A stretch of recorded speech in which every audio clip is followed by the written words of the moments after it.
people would have thought there was no space for a fourth GSM company. People wondered what a seller do, but I think they were just very creative and the approach is done. Today they say they have about 20 subscribers, so they've done pretty well. So think about how do you build competitive advantage when you're thinking about launching a new product. So these are some of the things you can do to build competitive advantage. You can choose that, look, I'm going to be cost of production, or what I'm going to offer, price. I'm going to use price to create competitive advantage. The problem with using price is that one after a while, somebody who is bigger than you can come and crash. Yeah, Dangote, very mean.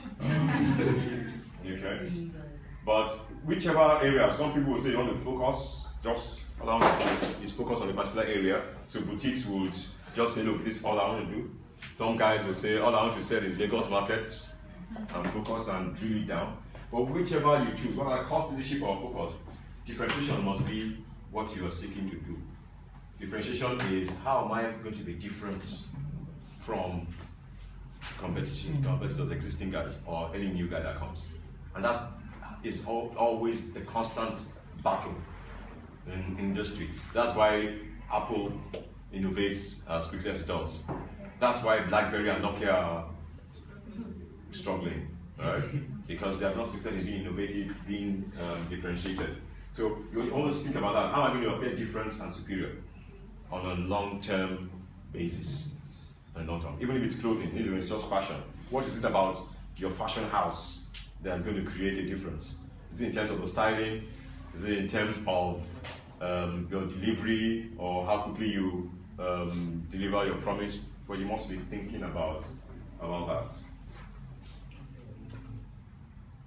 Now, as you are therefore launching, you must be thinking about what stage is the industry you're playing in and the other brands. And we mentioned this earlier at the back.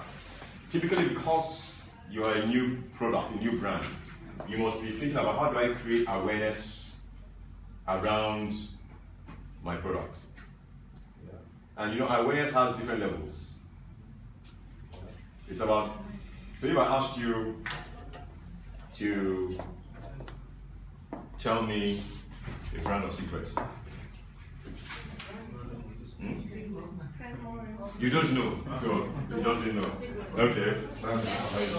Rothmans. Yeah, okay. So different ones come to your head. Okay. So in this own case, all the cigarette brands have a low awareness. But if I ask you, have you heard of Benson and Hedges? What would you say? Benson and Hedges.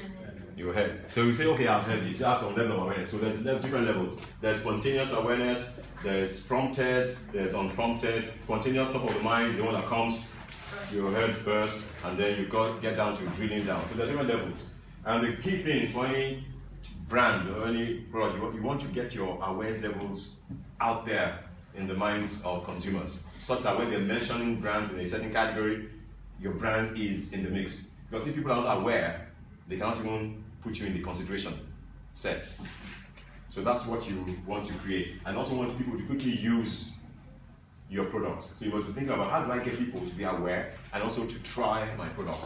In the hope that when they try, they will repeat purchase.